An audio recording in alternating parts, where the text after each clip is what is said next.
إلا الله لا إله إلا الله لا إله إلا الله لا إله إلا الله لا إله إلا الله لا إله إلا الله لا إله إلا الله لا إله إلا الله لا إله إلا الله.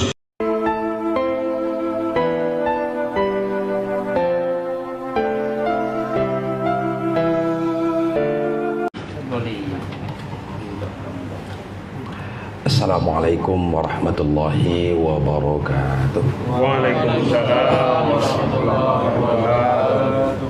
Bismillahi walhamdulillah wassalatu wassalamu ala sayyidina wa habibina wa syafi'ina wa zukrina wa maulana Muhammadin wa ala alihi wa sahbihi wa man walah.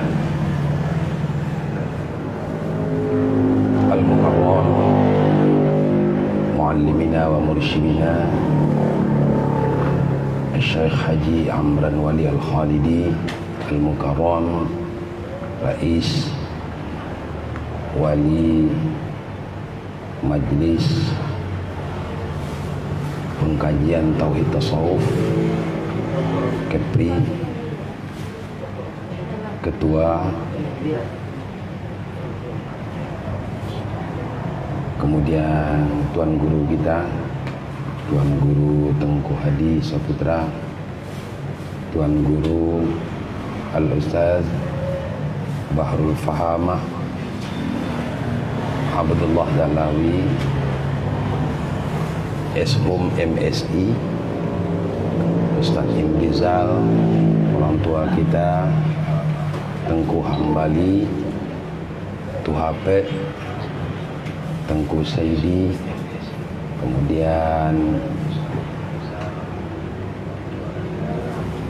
ketua khadam kita, khadam umat, saudara-saudara yang kecil tak akan ditersebutkan nama, besar tak terhimbaukan gelarnya, semuanya semoga berada dalam rahmat, hidayah, taufik, ma'unah dari Allah Subhanahu wa Ta'ala. Terkhusus yang kita banggakan ibu-ibu P2T pencinta Tauhid Tasawuf, ketua dan anggota. Malam hari ini kita disuguhkan dengan berita dari guru kita tentang perkembangan Majelis Pengkajian Tauhid Tasawuf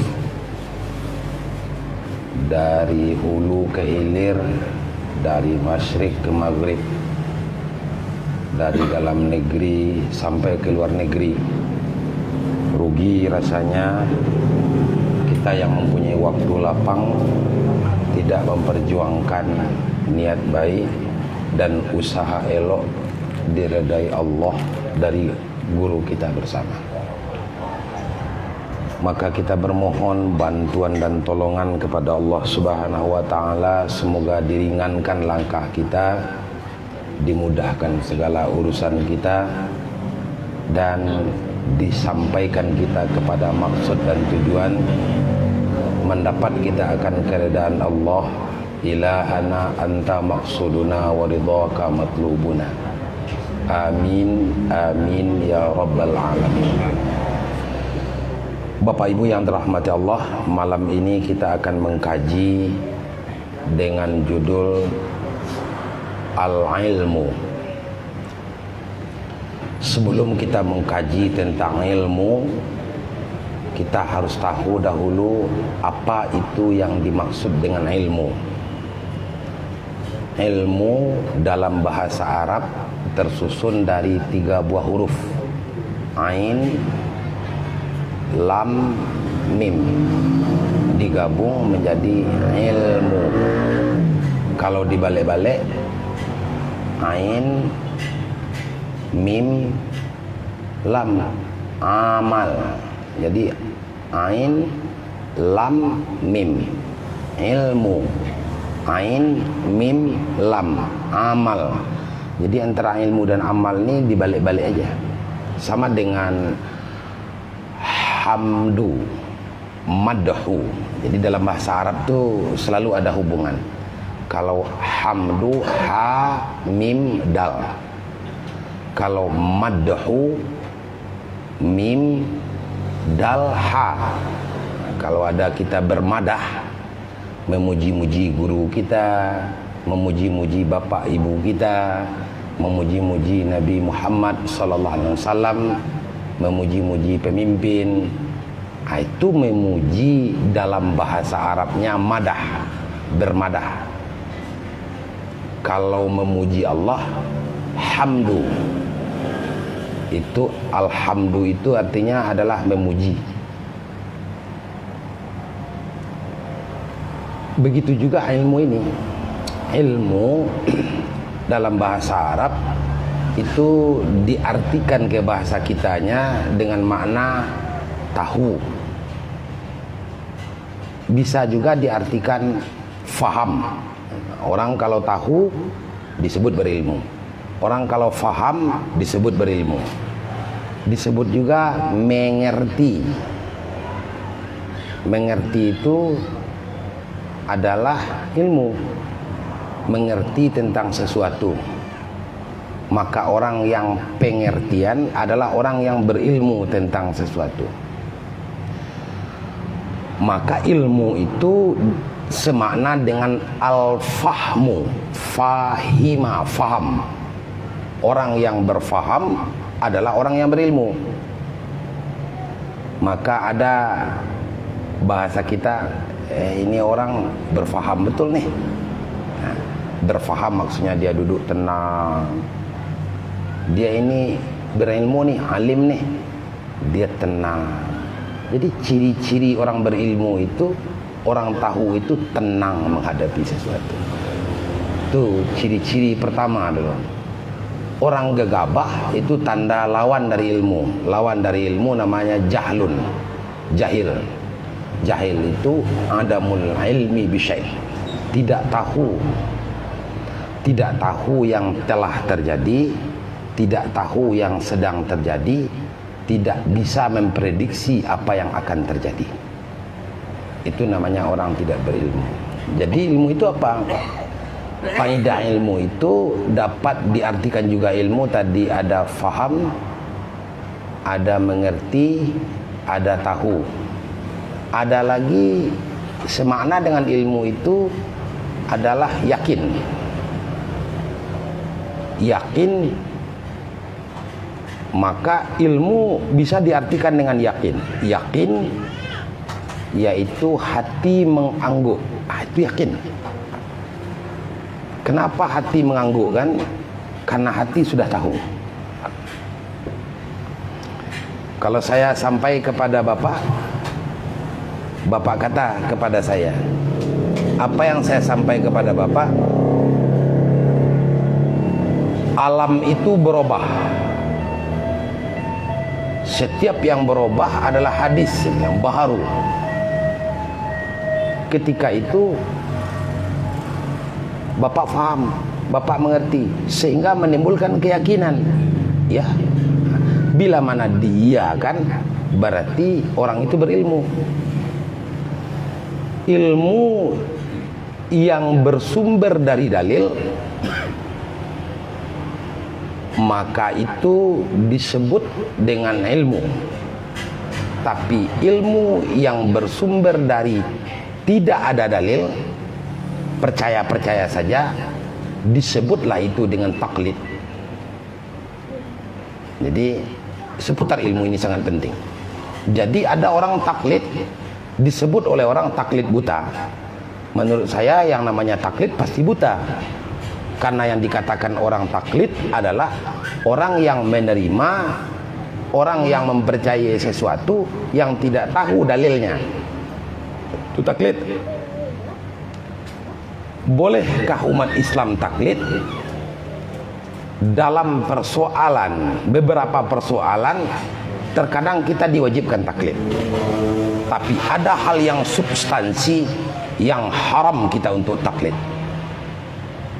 Umpama, ibu bapak kalau salat baca Al-Fatihah tidak? Baca. Apa dalilnya? Enggak ada yang tahu. Kalaupun tahu beberapa orang saja. Iya enggak?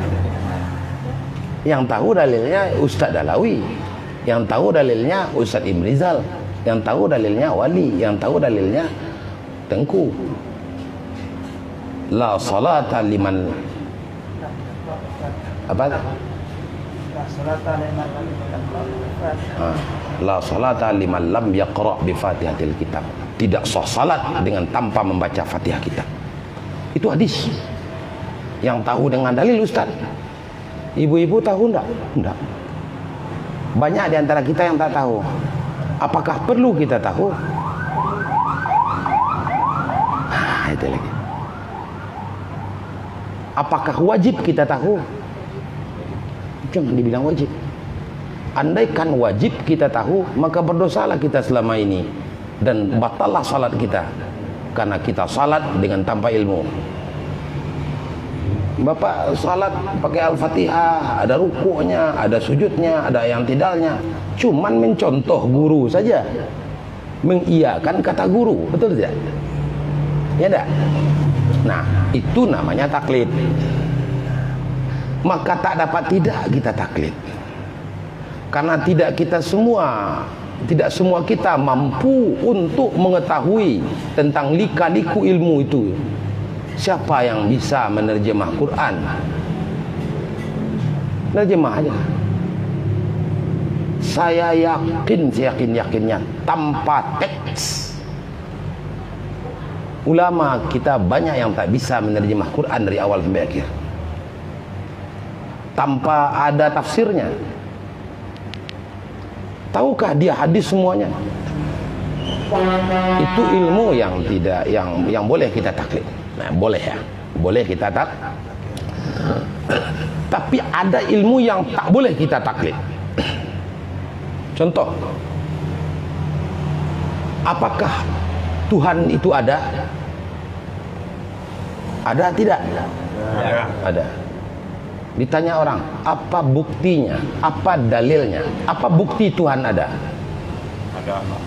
Ada alam. Apa bukti Tuhan ada? Ada kita. Ada alam semesta. Apa bukti bahwa Tuhan ada? Ada alam. Tak mungkin alam ada tanpa ada yang mencipta. Betul ya? Betul? Yakin? Kenapa yakin? Karena kita tahu buktinya. Apa buktinya? Buktinya ada alam. Nah, itu namanya dalil. Jadi dalil itu bukan Quran hadis saja, tapi ada dalil itu yang digali dengan akal. Nah, terhadap hal semacam ini kita disuruh dan diwajibkan untuk tahu dengan sifat Allah dan tahu dengan dalil dari masing-masing sifat Allah secara umum, secara garis besar, tidak pula secara detail. Kalau detail pusing nanti. Contoh yang detail. Apakah dalil ada Allah? Ada alam? Apa dalil ada Allah? Ada alam. Ditanya lagi, apakah dalil ada Allah itu ada alam sesudah tidak? Alam ada sebelumnya tidak ada kan? Ataukah mungkin ada alam? Udah mulai pusing bapak itu. Iya dah. Pertanyaannya saja entah ngerti entah enggak tuh. Iya dah. Apalagi jawabnya. Ya dah. Oh, mungkin ada alam. Kenapa tidak ada alam sesudah tidak? Kalau ada alam sesudah tidak saja yang menjadi Allah ada. Kalau tidak ada alam itu, apa dalil ada Allah? Sebelum alam ada, apakah Allah ada? Ada. Apa dalil ketika itu bahwa Allah ada? Adanya alam. Alam waktu itu belum ada. Makanya itu. Nah, itu yang dikatakan dengan secara dalam. Apa namanya? Itu di dalam istilah ilmu tauhid disebut dengan dalil ijmali dan dalil tafsili. Kalau dalil ijmali, nah yang seperti itu saja. Udah. Tak perlu berdalam-dalam betul. Pusing ibu, pusing bapak. Apakah Allah ada? Ada. Apa buktinya? Ada alam. Tak mungkin ada alam tanpa ada Allah.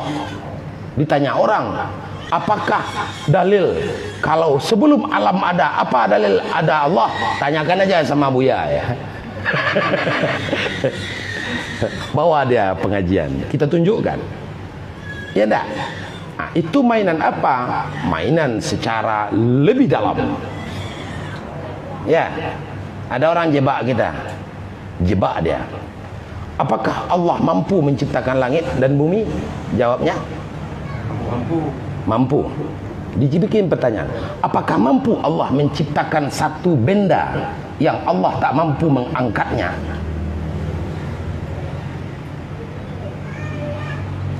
Apa jawab kita? Tak ada Allah yang tidak mampu, cuma Allah mampu. Tanyanya salah. Sebab semua apa yang Allah ciptakan pasti bisa Allah angkat, bisa Allah lenyapkan, bisa Allah buang, bisa Allah bikin lagi. Ya begitu. Sekarang orang bertanya salah. Itulah kerja para ahli filsafat. Ya enggak? Maka hati-hatilah berbicara tentang masalah ini. Maka oleh karena itulah Nabi berpesan dalam satu hadis, man ta'allama baban, siapa yang belajar ilmu tentang satu bab saja. Oh, kalau MPTT bukan satu bab, berbab-bab. Ya. Yantafi'u bihi fi akhiratihi wa dunya. Ilmu tentang satu bab itu bermanfaat untuk akhirat dan dunia. Untuk akhiratnya dan untuk dunianya. Kita belajar satu buah pelajaran yang bermanfaat untuk dunia kita, yang bermanfaat untuk akhirat kita. Apa kata Nabi? A'tahullahu khairan lahu. Allah memberikan kepada orang itu kebaikan, lebih baik baginya orang daripada umur dunia 7.000 tahun. Siang hari orang itu berpuasa, malam hari orang itu mendirikan malam, diterima doanya. Lebih baik lagi menuntut ilmu satu bab daripada kita hidup 7.000 tahun, siang hari berpuasa, malam ibadah, diterima dan dikabul doa dan ibadah kita siang dan malam. Lebih baik menuntut ilmu satu bab saja. Bagus tak menuntut ilmu? Bagus tak menuntut ilmu? Maka oleh karena itu dalam persoalan menuntut ilmu, kenapa begitu? Kenapa begitu? Kenapa berilmu dulu? Karena amal tanpa ilmu lam yasih. Kita beramal tanpa ada ilmu tak sah amal. Iza wusidal amru ila ghairi ahliya fantasiru sah. Apabila diserahkan sesuatu kepada orang yang tak ahli, tunggu kehancuran. Untuk orang jadi ahli, orang perlu nuntut ilmu. Ya enggak? Maka untuk mempertahankan negeri ini, dunia ini jangan sampai hancur, maka tidak boleh kita berhenti menuntut ilmu.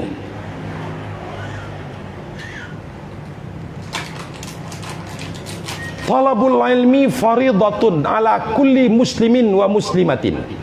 Menuntut ilmu itu hukumnya fardu atas muslim dan muslimah, mukmin dan mukminah. Fardu nuntut ilmu terus. Utlubul ilma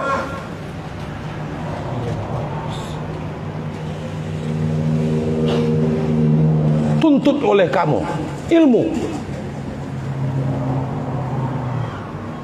walau bisin, sekalipun kamu menuntut ilmu sampai ke negeri Cina. Sekarang Cina aja udah banyak di tempat kita, tak mau juga nuntut ilmu semuanya. Ya enggak? Tak perlu pergi ke negeri Cina kita sekarang.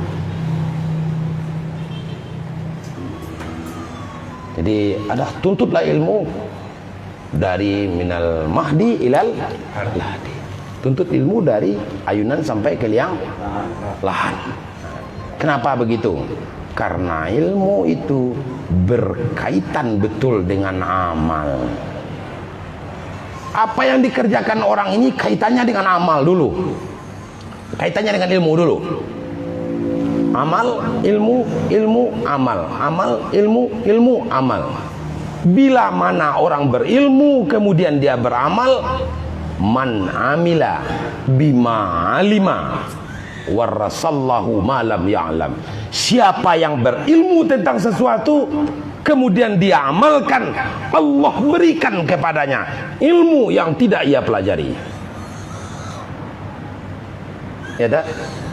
Jadi sedikit-sedikit kita dapat ilmu, 2 kali seminggu, 1 kali seminggu kita dapat ilmu, kita amalkan.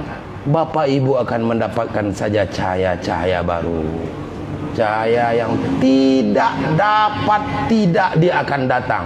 Syaratnya begitu berilmu amal, begitu berilmu amal. Jangan pedulikan orang, tetap menuntut ilmu. Apa yang dapat amalkan, apa yang dapat amalkan.